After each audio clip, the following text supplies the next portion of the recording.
So ayun, what's up mga kababayan, mga ayan, katekram. Welcome back sa ating YouTube channel at ito po ay special request. Wait lang, ayusin natin yung camera. Yan. Ito po ay special request ng ating mga butihing tagapanood, no? Na tayo ay magbigay ng reaksyon.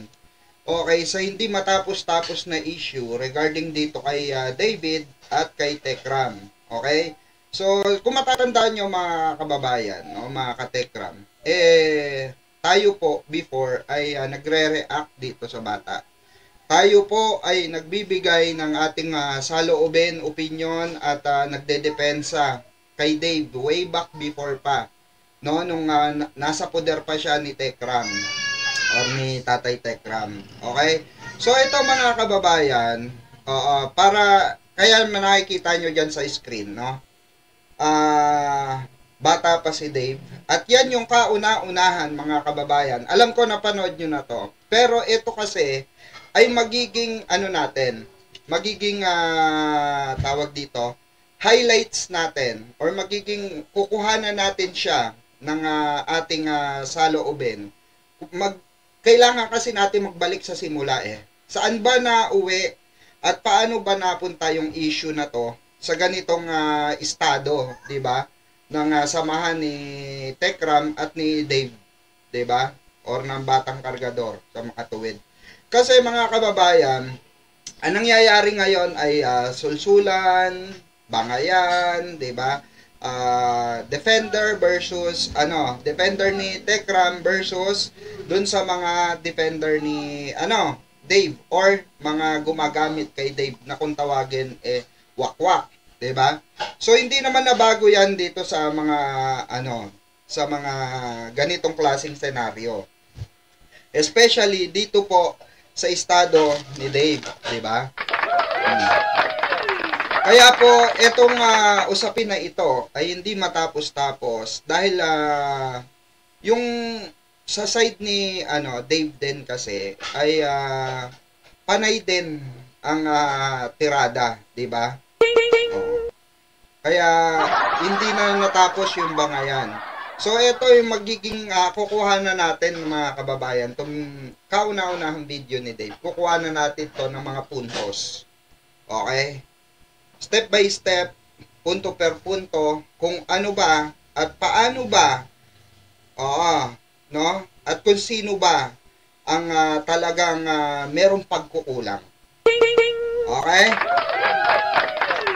Kung si Dave ba ang may pagkukulang o si Tekram ang may pagkukulang. Okay? So, ayan. Bago tayo magsimula, ayan, magpapakilala muna tayo. Ako nga po pala si Birador Pikwa. At shoutout sa mga viewers natin noon pa dito sa Tekram community. Ayan, at shoutout kala Ballpoint Man. Ayan, at Team Daddy Frankie, shoutout din. Team Tekram, shoutout. At sa lahat po ng bumubuo ng Tekram community, shoutout sa inyong lahat, mabuhay kayo at God bless everyone. So ito mga kababayan, no? Kung makikita nyo dyan, ito yung video na kung saan unang nakuha or unang nakilala ni Tekram si hindi pa vlogger si Tekram dito mga kababayan. Hindi pa po siya tanyag, ika nga. Kasi ito yung kauna-unahang nag-viral. 'Di ba? Sa video ni Dave, batang-bata pa siya. Musmus pa siya. At Batang Kargador nga. 'Di ba? Kung tawagin natin noon. Okay. So, eto mga kababayan. Unang-una kasi, mga kababayan, nagkaroon ng argumento. 'Di ba? Sa pagitan ni Tekram at pagiging suwail di umano ni ni Dave, 'di ba? So paano ba nagsimula yan, mga kababayan? So dito makikita natin, mga kababayan, no, dito sa video natin na i-play ngayon, okay? Dito natin maiintindihan Okay, dito po natin maiintindihan kung paano, kailangan kasi bago tayo magbigay ng konklusyon, let's 'di ba? Return Okay? Or let's get back, 'di ba? In the first place, doon sa unang pangyayari ng senaryo kung bakit nagkaroon. Okay? Tatlong kilo kanina po. Wala po ako sasabihin sa kanila eh. Limang kilo. O ayan, nakikita nyo nung araw mga kababayan, naiyak na si Dane. Naiiyak siya sa pangyayari ng buhay niya. Okay, but all of a sudden, parang dininggin ng Diyos. Okay, ang ano niya, no? Ang buhay niya. May ibinigay na tao upang tulungan siya. Tama, mali? Diba? Kasi, unang-una, mga kababayan, accidentally lang ito. Kung uunawain natin mabuti, accidental lang. It's destiny, mga kababayan. Na pagsamahin or pagtagpuin, no, ng Panginoon Diyos, itong dalawang ito. Itong magtatay na ito. Diba? Alam natin yon. Okay? Panganay po. Panganay ka. Yung mga... Kilala mo yung mayor natin ngayon? Opo. Anong pangalan? Mayor Isko po. Yan, gawa ni Tekram. Oh, mag-subscribe kayo sa niya, YouTube channel. Yan, ha?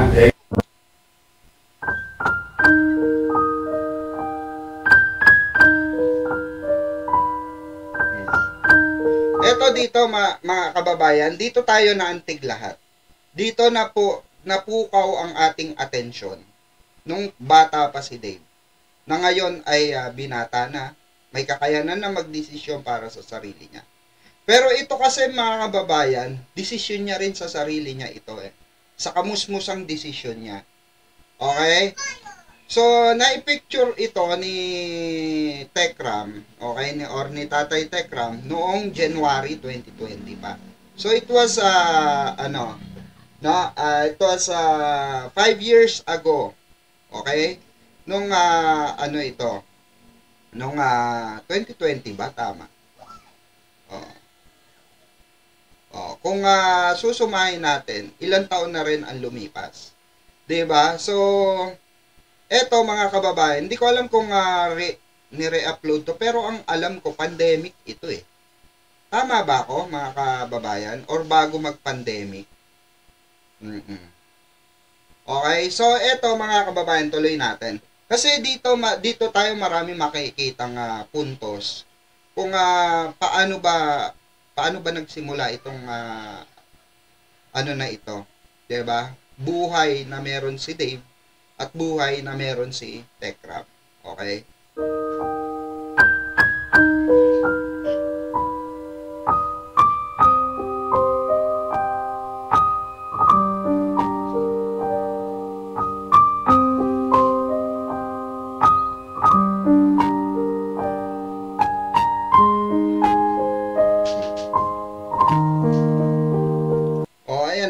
Kung makikita nyo dyan mga kababayan, grabe yung grabe yung dinanas talaga ni Dave. So, kaya ganun na lamang naawa itong si Tekram dito kay Dave dahil ayaw niyang makita na may ganitong edad na bata na nagtatrabaho. Sa musmus na edad na supposed to be dapat nag-aaral. 'Di ba? Yan yung pinupunto ni Tekram noon na gusto niya makapag-aral. At tayo'y actually hindi naman pinanlimos ni Tekram ito eh. Hindi po pinanlimos ni Tekram itong bata. 'Di ba? Hindi po pinanlimos. Ito ay nakabuo ng isang fandom na tutulong sa kanya. 'Di ba? Tutulong, gustong tulungan at baguhin ang buhay ni Dave. 'Di ba? Isa po kayo. Oo, ikaw na nanonood. I'm sure, isa ka sa mga nahook sa buhay nito ni Dave. Isa ka sa mga nabigyan, no, ng tawag dito, pagnanasa, no, natulungan itong bata upang makaraos, upang makasurvive at mabigyan ng magandang kinabukasan. Okay? Yan naman ay nangyari sa mga susunod. Okay.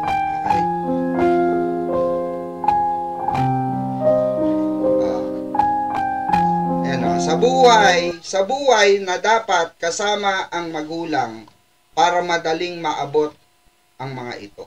Totoo.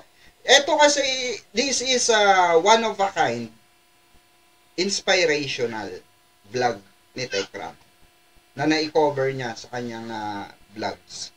Ito po ay isa sa mga ano talaga ito may kabuluhan, ika nga. At talaga nakapagpukaw ng atensyon ng maraming Pilipino. Okay? Iba't ibang bansa. Diba?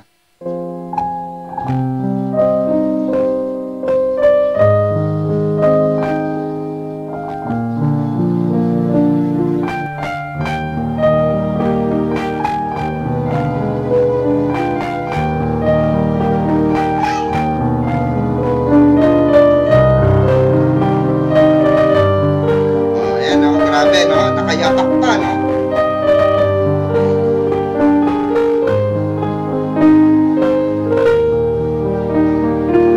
Ayan na, doon sa mga nagtatanong, bakit nandiyan ka pa? Matagal na yan. Matagal na yan video na yan. Okay? Andito po tayo para maintindihan ng lubusan. Kung saan, paano nagsimula at paano nagtapos. Okay? Kasi kung walang simula, hindi natin maiintindihan yung pagtatapos. Diba? So, dun muna tayo sa simula. No? Bago tayo pumunta sa pagtatapos. And we will discuss that later.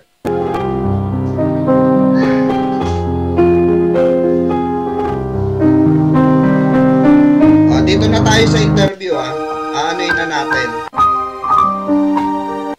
November. Pwede bang magkwento ka? Bakit ka napunta dito, Dave? Inampun po ni Ka Martin. Doon po ako napunta rito. Inampon. Okay, inampon. So, sa makatuwid mga kababayan, mga katekra, talagang dati pa, malala na ang sitwasyon ni Dave. Okay? So, meaning to say, dati pa, wala nang pakialam ang magulang niya sa kanya. Dati pa, ay ano na yung magulang niya, pariwara na. Okay? Kasi unang-una mga kababayan, wag natin pagtakpan yung pagkakamali or kahinaan ng mga magulang. Oo, tayo hindi pare-pareha sa magulang natin. May mahihina, may malalakas. Okay? Sa katunayan, mga kababayan, mga katekra, yung magulang ni na si Ate Apple, yung magulang ni Dave, ay alam natin na na-issue siya sa bisyo. Kaya malamang ay nagkaganito ang buhay ni Dave at walang pakialam sa kanya ang kanyang magulang that time. Dahil nga mas may kinakasama na at mas inuuna yung sarili kaysa sa mga anak. So napag-decide siguro ng pamilya, nahayaan na lang si Dave. Kasi unang-una, hindi natin makikita yung bata dyan. Kung hindi siya, naghahanap ng kalinga ng totoong pamilya. At dyan po pumasok ang Tekram family. Ang Manalastas family. Okay? Inampon siya, kinupkup siya, binihisan, pinag-aral, etc. At sa lahat. Kasi unang-una sabi nga ng iba, binlag naman, pinagkakitaan naman, inano naman. It's basic po bilang isang vlogger at YouTuber. Basic po yun. Okay? Dahil nakilala si Dave at maraming gusto ng update kay Dave during that time, natural po na i-update ng isang vlogger. Okay? Hindi na lang si Tekram, Okay? Specific na sa lahat ng vlogger. Okay? Sa lahat na. Kasi ito ngayon ang nagiging issue. Pinagkakitaan naman daw siya. Bakit binababoy ngayon tong bata? Actually, it's not binababoy . It's all about integrity. Integridad na tinatawag, mga kababayan. Mga ka-Tekram. Dahil in the first place, sabi nga natin, hindi sila pagtatagpuin ng Diyos without purpose. May purpose po yan. At naging kasangkapan po si Tekram upang makilala natin. Kasi in the first place, hindi, hanggang ngayon malamang nasa ano pa yan, Divisoria, kinain na ng lipunan yan, kinain na ng sistema ng kalsada. Oh. Kasi po sa hindi po nakakaalam, napakahirap ang sistema ng kalsada. Kailangan mo umayon sa sistema ng kalsada, 'di ba? Kasi baka kainin ka. Aapihin ka. Kailangan mong matutong lumaban sa buhay pag ikaw ay laking kalsada. Totoo po 'yan. Okay? So ito mga kababayan, ito mga katekram, itong pangyayaring pagkikita nila, yung interview na nakikita nyo dyan, dyan po nagsimula ang lahat upang mabago ang buhay ng isang Dave Manalastas. Uulitin po natin, hindi po siya hinanap ng pamilya niya. Si Tekram po ang humanap sa pamilya niya. And for us to understand kung ano ba talaga nangyari sa buhay ni Dave, bakit siya napunta dyan? Bakit siya nagkaganyan? Bakit may ganyan na pamumuhay ang mga bata? Actually, hindi lang naman si Dave. Marami pa po. Nagkataon lang na pinagkaloob ng Diyos na si Dave ang makilala ni Tekram. Tama ba? Am I correct, mga ka-Tekram, mga kababayan? Kasi kung hindi, pinagkaloob ng Diyos yan, wala ring naghiwalay na Tekram and Dave Manalastas ngayon. Tama ba? At wala tayong nagiging topic. Wala kayong pinag-uusapan. Wala lahat. As in, no, hindi kilala si Dave. Okay? So, skip na tayo ron. So, sa makatuwid, mga kababayan, okay, nabago ang buhay ni Dave nung gusto siyang baguhin. Nino po? Ni Tekram. Hinanap ang pamilya, hinanap yung umampon, pinagawa ng bahay yung umampon, 'di ba? Nagkaroon pa nga ng mga issue diyan, 'di ba? At binigyan ng buhay ng magandang kinabukasan itong si Dave, 'di ba? Oh, magpasa hanggang ngayon ay meron sanang kinabukasan yung bata. At sabi nga natin, mga kababayan, eto mensahe para kay Tekram, kay Sir Tekram. Alam namin wala kayong naging pagkukulang. Alam namin na nagbabago ang sistema ng kabataan. Alam namin nagkakaroon ng pangyayaring hindi inaasahan. Pero sa kabila ng lahat, Sir Tekram, lubos kaming nangihinayang dahil after all, no, masasabi natin, mga kababayan, na isa ka Tatay Tekram or Sir Tekram na nagbigay ng kulay sa buhay ng isang Dave Manalastas ngayon. Pero sa kasamaang palad, sabi nga natin, hindi natin mabibigyan ng hustisya ang unang nangyari sa buhay ni Dave. Dahil wala pa kayo sa buhay niya. Pero nabigyan nyo ng hustisya yung mga nagdaan taon na kung saan yung imposible ay nagawa nyong posible. Tama ba? Okay. So dito, mga kababayan, dito kasi nagsimula yung kirot. Dito nagsimula yung pagmamahal nyo kay Dave. Okay? Ayun lang po. Sino yun si Kang Martin? Nagkampun po sa akin. Paano mo yun naging kilala? Sa may basay ko po kasi dati natira. Tapos yun po, nabaitan po siya sa akin. Inampun daw niya po ako. So, paggampon sa'yo, bakit ka umalis sa kanya kay kuya yung nagampon sa'yo? Hindi po ako umalis. Pupunta rin po ako doon. Ay, hindi ka umalis. Kumbaga parang nagsabi ka na pupunta ka dito, magtatrabaho ka. Alam po niya. Alam po niya na pupunta ako dito. Oh.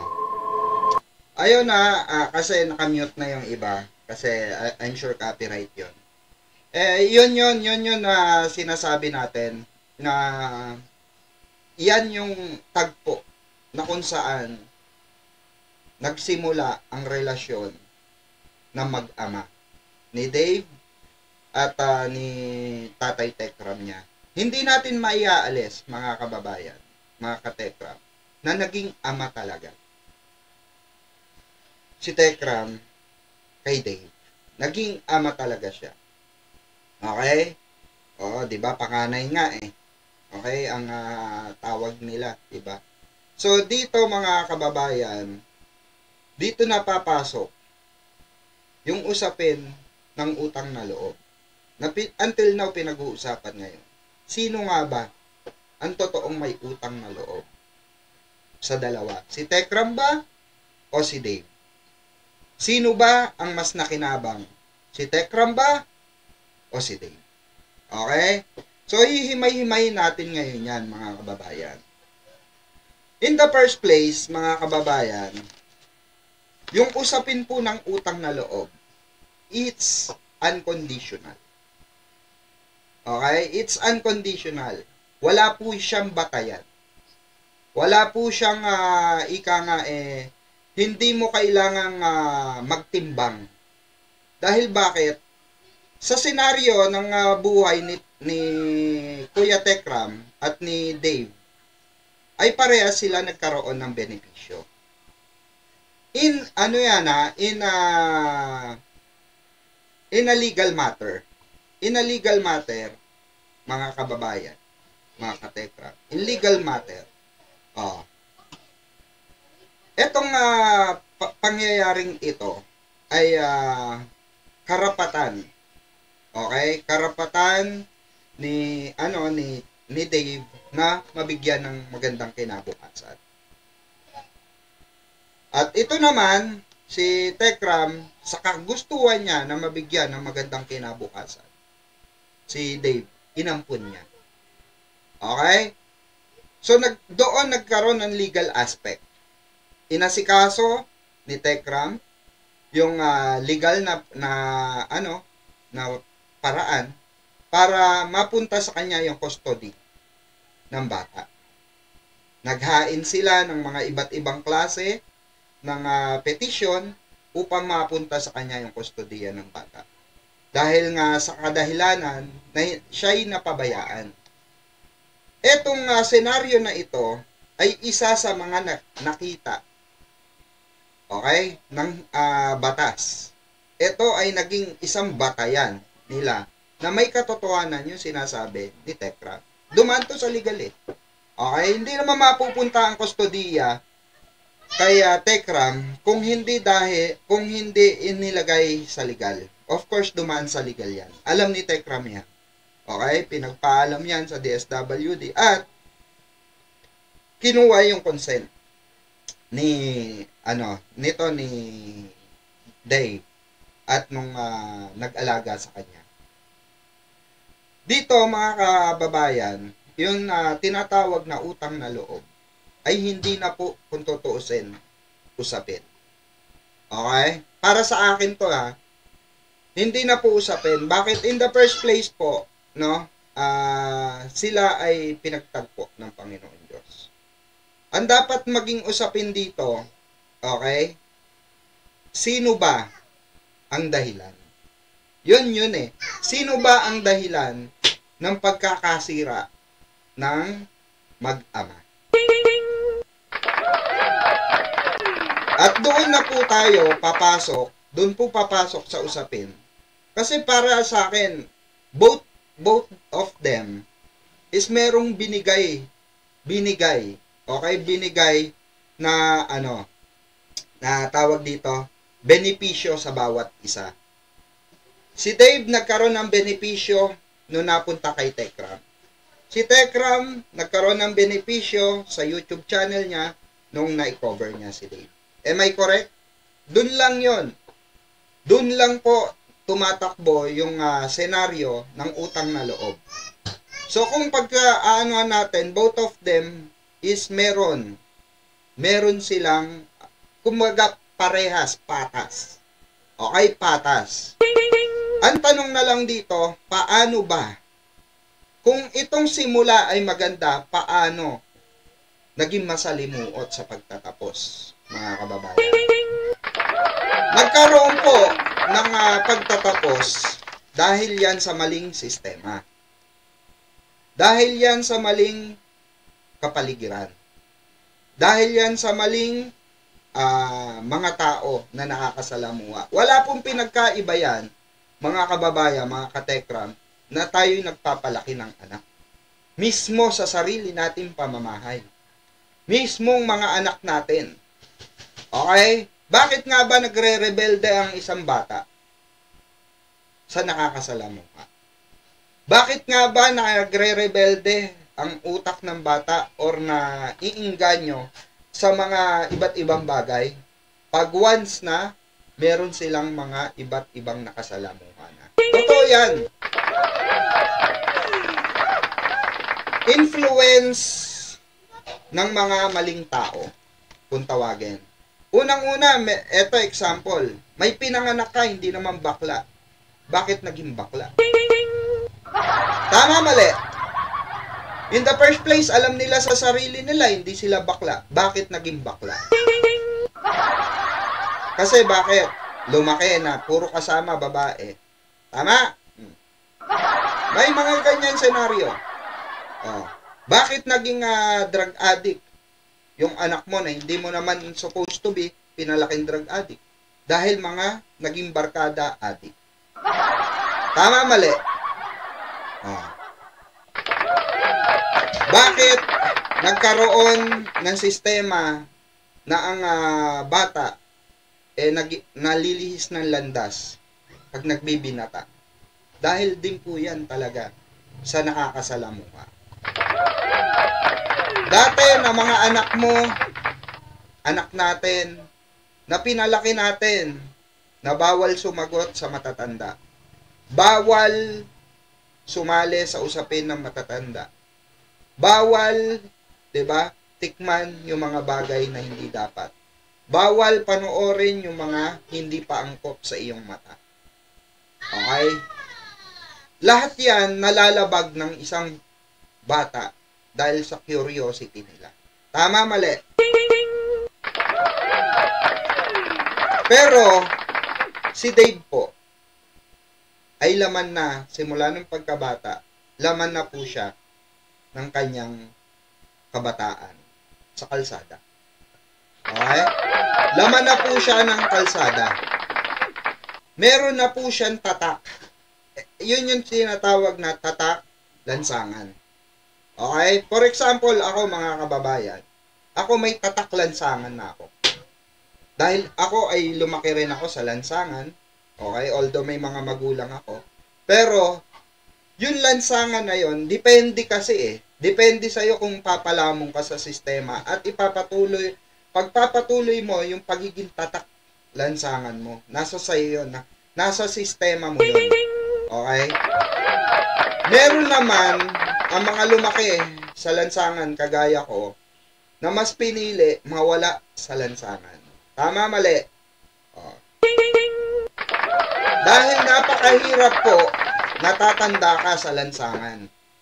Napakahirap po nakatatandaan mo yung realidad ng buhay sa lansangan. Dahil sa lansangan po, naandyan po ang lahat. Utak kriminal, utak tagilid, utak tabingi. Wala pong tuwid yan. Maniwala kayo, walang tuwid yan. Bakit? Dahil ang takbo ng lansangan ay iba sa takbo ng pamamahay. Kaya nagtataka tayo kung bakit nagkaganyan si Dave. Okay? Baka naman kasi, nabuhay muli yung tatak lansangan niya. Kasi nakatatak na sa kanya yan. Meron pong pride ang mga tao na pag nagising ang kanilang pride, dati naman akong batang lansangan, ano bang bago sa akin? Yun yung katwiran na tinatawag natin na baluktot. Okay? Yun po yung tinatawag na katwiran na hindi tamang pangangatwiran. Okay? Parang ganito yun eh. Papatay ako ng tao. Okay lang naman. Dati na akong pumapatay eh. Diba? For example, tumigil ka ng pagdodroga dahil nakakilala ka ng mga tao sa paligid mo na good influence sa'yo. Ngayon, napabalik ka sa mga tropa mo dating gumagamit na kasama mong nagturo sa'yo. Tapos, biglang pinapagamit ka, hindi ka na gumagamit. Ngayon, ang katwiran ng mga tropa mo, okay lang yan, sige na, dati ka namang gumagamit eh. Diba? Ganun yun eh. Hanggang sa matitikman mo ulit at malululong ka ulit. So magtataka yung pamilya mo, mga kabagong kaibigan mo, anong nangyari sa'yo? Bakit napunta ka sa ganyan sistema? Diba? Akala ko ba kinalimutan mo na yan? Diba? Mga ganun tipo. Ganun din yun, senaryo nangyayari ngayon kay Dave. Bakit nga ba siya naging matigas kay Tekram ngayon? Dahil yan, malaki ang impluensya ng nasa paligid or nakapaligid or nakakausap ni Dave. Hindi lang kay Dave to sa lahat po. Kahit sa mismong mga anak nyo. Kaya all the time, always natin pagsabihan yung mga anak natin, okay, na meron kang sariling buhay, alam mo yung tama sa mali. Ngayon, kung pipilitin mong maging mali ka, diba? Ngayon pa lang, sabihin mo na kung saan ka patungo. Diba? Para may ayos ko na. Ganun dapat. Diba? Ngayon, ito, siguro, okay, sa rebelde yung nangyari rito eh. Rebellion, ika nga. Walang pinagkaiba yan mga kababayan sa mga anak natin na papariwara.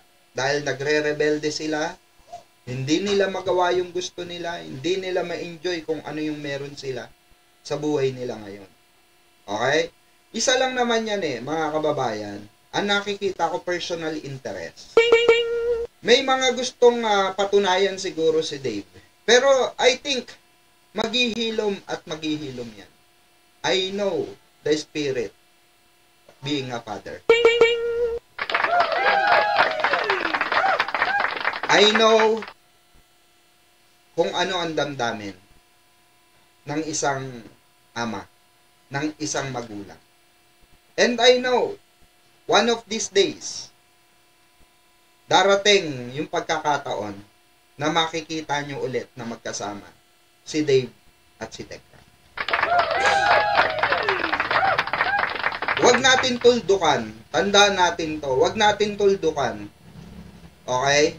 Yung mga bagay sa mga sarili natin. Kasi nangyayari yan minsan sinasabi natin na, ayoko na makita yan nanay at tatay ko. Kupal yan. Diba? Mga ganun. Ayoko na makita yan tinakwil na ako yan. Pero darating ang pagkakataon. Ito darating to. Kasi yung mga nasa paligid ni Dave, so far, hindi naman yan talaga. Ang totoong concern nila, hindi naman talaga concern yun Kasi kung concern tayo, bilang isang tao, tayo ang magsusulsol sa bata na magandang gawa. Tama, mali. Kung tayo ay good influencer sa isang bata, kung tayo ay good influence sa kapwa natin tao, magagawa natin yan. Kaso, ang nagiging problema rito, kaya nagkakaroon ng bitterness itong si Dave. Nagkakaroon ng panghihinayang si Dave sa buhay niya. Dahil siguro feeling niya, may mga bagay siyang hindi magawa kapag kasama si Tekram. Or ang pamilya Manalastas. Tama ba? Naging issue dyan yung sigarilyo. Naging issue dyan yung pag-iinom. Tama? Naging issue dyan yung panonood ng mga diba, ipinagbabawal na site. Okay? Kasi yung mga bagay na yan ay number 1 po yan. Number 1 yan na itinuturo nating mga magulang na huwag gawin. Tama, mali. Ngayon, itong mga nakapaligid kay Dave ngayon so far, ito ay hindi po lifetime. Tandaan nyo yan, di lifetime. Ito ay panandalian lang. At yan, ito ginagarantiya ko, ayaan ay may hangganan. At pagtanda ni Tekram, marirealize ni Dave yan pag nagkapamilya siya. Legit ito. Marirealize ni Dave yan pag nagkaroon siya ng anak. At masasabi niya sa sarili niya, tama nga si Tatay Tekram. At doon darating sa punto, diba, na may tendency makita natin ang reunion ng dalawa. Pero maganda nga mga kababayan, mga katekra, na ngayon pa lang, maisip na ni Dave na hindi panghabang buhay ang kasiyahan. Hindi sa lahat ng oras ng buhay ay masaya. Darating tayo sa pagkakataon na mangangailangan tayo ng tunay na magulang. At ayun ang nakita natin, mga kababayan. Okay? Yun yung nakita natin sa dalawang ito. Na hindi magkaano-ano, pero nagturingan ng tunay na magkapamilya. Minsan kasi, mga kababayan, yung pangyayari sa buhay, kailangan natin i-apply yan. Kailangan natin maging lesson yan. Kailangan nating maging gabay tungo sa magandang kinabukasan. Okay? Yung mga nasa likod, okay? Matatanda na tayo. Matatanda na kayo, alam nyo na ang tama sa mali. Diba? Yung nasa paligid din ni Tatay Tekram, I'm sure, diba? I'm sure, alam nyo rin yung tama sa mali. Okay?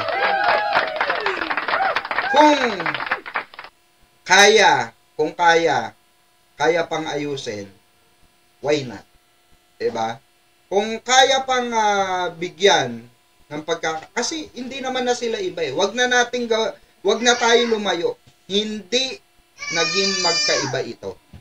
Hindi iba itong dalawa na ito. Hindi binigyan ng ibang interpretasyon ni Tekram itong buhay na gusto niya para kay Dave. At sa mga naiblablog ni Tekram. Okay?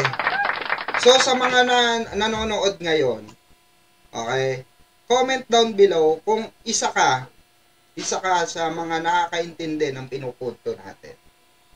Kasi, etong kaguluhan na to, temporary lang to eh. Yang hiwalayan ni Tekram sa kanila, temporary lang yan. Maniwala kayo. Imposibleng hindi minahal ni Dave si Tekram. At imposibleng hindi minahal ni Tekram si Dave. Sa ngayon, nasa part ng curiosity si Dave. Pero darating, sabi ko nga sa inyo, darating sa punto, nababalikan niya yung sistema na,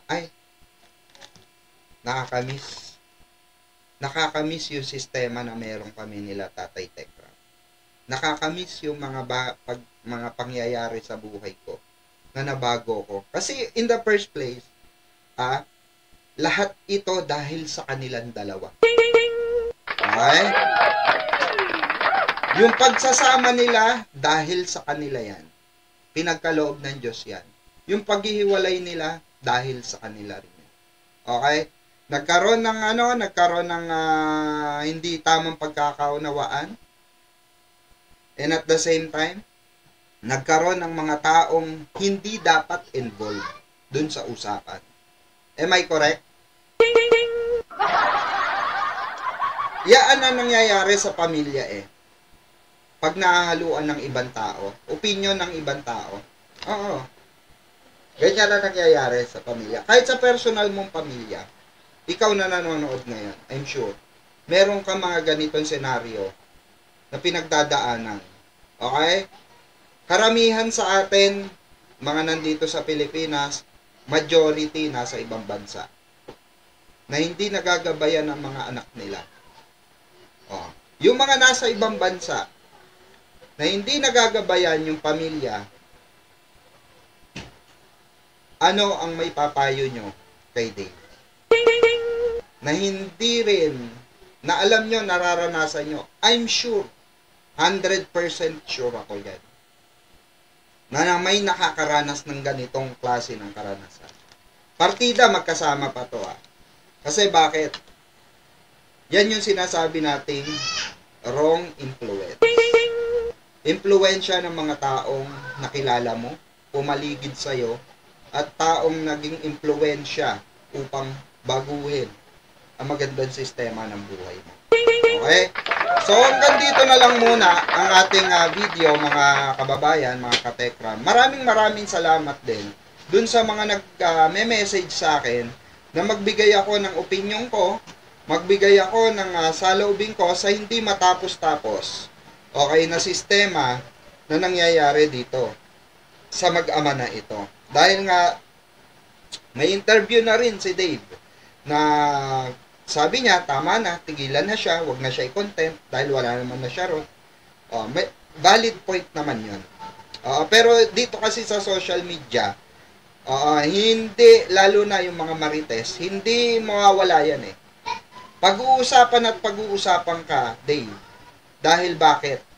Nakilala ka. Nakilala ka sa vlog ni Tekram. Nakilala ka sa social media. Magtatapos ka rin sa social media. Okay, so hanggang dito lang ang ating vlog for this afternoon. Maraming salamat kung anong oras mo man pinapanood ito. Thank you so much. Ayan. At sa lahat po ng mga nanonood sa atin, comment down below. Mag-send kayo ng link sa akin kung gusto nyong gusto nyo pong magpabigay ng reaction video. Okay, ito po ang ating okay, YouTube, Facebook. Okay, sa mga gusto pong mag-message at may mga gustong pa-reactionan, ayan, free to po kayo. Okay?